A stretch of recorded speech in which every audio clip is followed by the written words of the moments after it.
John Rockefeller, un gringo Estados Unidos, que aunque él no es católico, no era católico, era bautista, y haz de cuenta, es peor, porque son más fanáticos, más recalcitrantes, y ese cuate, para decirte un ejemplo, él siempre creyó que él hacía el bien, cuando metía dinero para que aquí hubiera una revolución y tumbara un gobierno, eso lo estaba haciendo en todo el mundo. Nada más aquí en América tumbó al presidente de Chile, Balmaceda, luego ayudó a que se cayera el gobierno español de Cuba en 1898. Luego Panamá, luego Nicaragua y luego México. En todo esto participó un mismo agente que se llamaba Sherburne Gillette Hopkins y era de Rockefeller. Imagínate. Y luego cuando le preguntaban, oiga, ¿y usted qué piensa? Esto es medio maligno, ¿no? Por ejemplo, su propio hermano, que se llamaba Frederick Rockefeller, le dijo, o sea, casi cuando se iban a morir, comiéndose unos pollos, que imagínate, el Rockefeller papá, ya un cuate se cuenta de unos 70 años, le estaba reclamando a su hijo de 40 que cómo es que le había pagado de más los pollos que se comieron a la del restaurante. Y el hijo le dijo, papá, pero si tú eres el hombre más rico del mundo, y se paró el papá, se puso a pegarle a la mesa, dijo, es que por eso yo soy millonario, tú no. O sea, porque que estaba amarrándose el codo por un pollo. Pero bueno, ahí se paró el tío, que era Frederick Rockefeller, y él le dijo, tú eres el demonio, el que tanto buscas.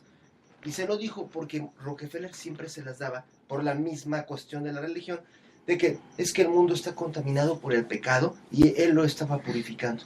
Imagínate. Con todas esas cosas, pagando a la industria militar para que fueran a matar a millones. Entonces, eso es algo muy interesante que también recomendamos que lo lean, porque además son trabajos exhaustivos. A mí sí me impresiona porque pues son muchísimas páginas y lograr recabar tanta información y meterlos en una novela y hacerlo entretenido y darnos una clase de historia y aparte darnos de cachetadas y abrirnos los ojos, y además porque nos estás dando de cachetadas con muchas verdades de la religión, que cómo se fue transformando, la de mentiras que nos han hecho, dónde están los documentos bíblicos, el evangelio según San Marcos, el evangelio según San Mateo, dónde chingados están esos papeles, sí, quién no los existe. Escribió. Mira, la verdad es que no existen, eso es lo que es muy, como dicen, shocking. Lo más cabrón. La Biblia, sí, la cuando verdad. se escribió la Biblia no había impresoras. Sí, Entonces, no. ¿cómo está eso que el documento sagrado? ¿En qué sinagoga están escondidos los documentos? Como lo dicen aquí los personajes. Porque a través de los personajes es como Leopoldo Mendívil nos va a dar una clase de abreojos de las religiones. Porque no es él el que está hablando, son sus personajes, que los va a ir metiendo en circunstancias, en una historia de harto espionaje, en el que dices, ¿a qué horas van a matar a Pío del Rosario?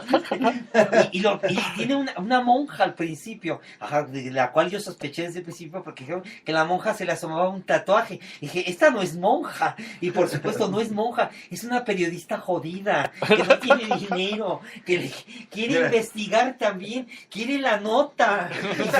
Se ha pegado a Pío del Rosario porque va detrás de la nota. Obviamente va a surgir un romance entre la periodista y él, porque la historia tiene que tener más. La historia no coge, yo no pero a lo mejor. Pero fíjate, hay algo que yo traté de poner ahí, que era que como desde muy al principio a Pío del Rosario lo acusan de que él es homosexual, porque imagínate que Benedicto lo acusan. Él creó algo que yo creo que ni en la Edad Media, que cuando empezó todas las acusaciones de la pederastia por Maciel, él dijo, vamos a resolverlo. ¿Y cuál crees que fue su solución? Hacer un censo para que a todos los que encontraran que tuvieran algún indicio de homosexualidad, sacarlos. Cuando no eran pederastas, no era para nada. Y es más, hay mucha diferencia. No, hay total, porque además, eso que tiene que ver con los supuestamente ya no van a tener vida sexual. O sea, era un absurdo absoluto. Y para mí, es una cosa que ni en la Edad Media se hizo. Bueno, en la Edad Media era peor. Pero yo pensé, esto es inaudito que se haga ahorita. Y de un papa que supuestamente es razonable, hizo una persecución. Y eso, yo pensé, pues ese debe ser el personaje central. Ahí que inicia la historia. por esto. En que es acusado de violaciones de niños y se le inventa todo para hacer una víctima de las que necesita Benedicto. ¿Sí? Pero también Benedicto se va a ir de bruces y le van a decir, mi amor, ya te pasaste, tienes que renunciar. Sí. Ajá.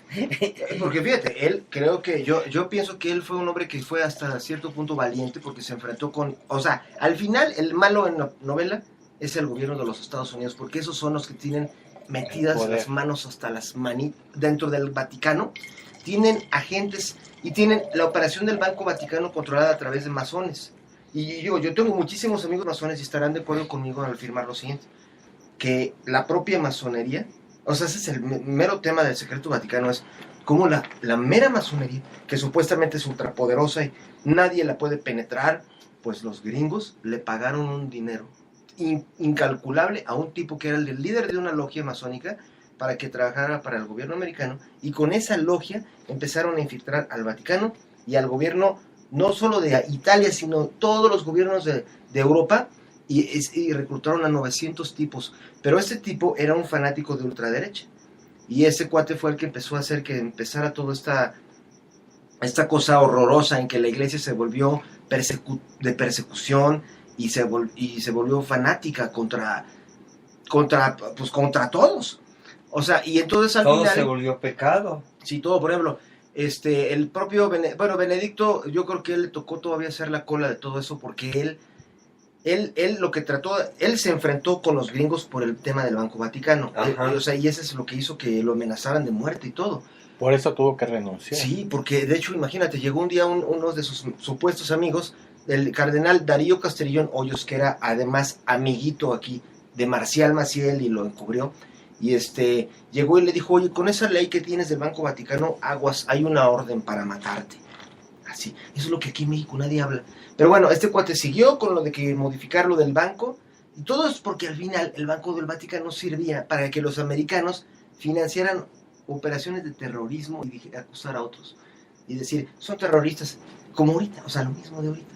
Ya ahorita, mira, yo quisiera enseñarles cómo una diputada española está diciendo en el Congreso que el Estado Islámico no son islámicos, son los gringos que se están financiando todo, y muestra todos los documentos. Es parte de la misma operación que se hizo con el Vaticano y que los gringos estaban. Entonces, Benedicto se enfrentó, pero con otros temas demostró que era igual pues era igual de prehistórico que los anteriores, como por ejemplo con estos temas. Y entonces cuando él hizo todas esas persecuciones, por eso yo pensé, Pío del Rosario, yo creo que se ubicaría igual que muchos, porque el tema de él nunca tiene al final claro si él es heterosexual o no, porque él había decidido ser sacerdote. Y finalmente, ¿qué tiene? O sea, es una búsqueda en la que todos estamos. O sea, es algo que es tan humano que de hecho creo que nadie debería de tipificarse así de plano, ¿no? Yo la veo como una gran película, Secreto Vaticano, la veo como una gran película. Dios mío, por favor, escucha, Alfredo. Claro, la van a cambiar la historia, y porque ya sabes que los libros cuando llegan a la pantalla cambian mucho, pero pues ojalá puedas tú intervenir a la hora de la elaboración del libreto. Bueno, yo la veo como una gran película de acción, muy taquillera. La veo muy taquillera, realmente, y si México no la produce, pues qué pena que sean los gringos que la produzcan. A México le hace falta este tipo de cine. Hacemos unas puras comediuchas, ajá, y de espantos 2 que 3, pero son malas. Esto es para meterle mucho dinero y sí filmarla, claro, que espantaría a muchos, porque hay mucha gente que todavía tiene el concepto de la religión muy metida, y que le digas, aquí, porque además nos presenta al principio la imagen del verdadero Jesucristo que está aquí, esta es la primera imagen que existe, y nos vas diciendo todas estas cosas de estas frases con las que arrancas, que son tremendas. Esta es impresionante. Y el emperador romano Constantino fusionó en el año 325 el culto pagano del Sol Invictus con el cristianismo. Esta hibridación puede ser vista en el hecho de que cambió el día de adoración cristiano de sábado a domingo, día de Dios Mitra. Constantino ordenó la canonización de la Biblia y al mismo tiempo la destrucción de documentos opuestos. Entonces ahí empieza el capítulo 0, que es la caída del Papa, que dicen recen para que no huyan los lobos. ¿No?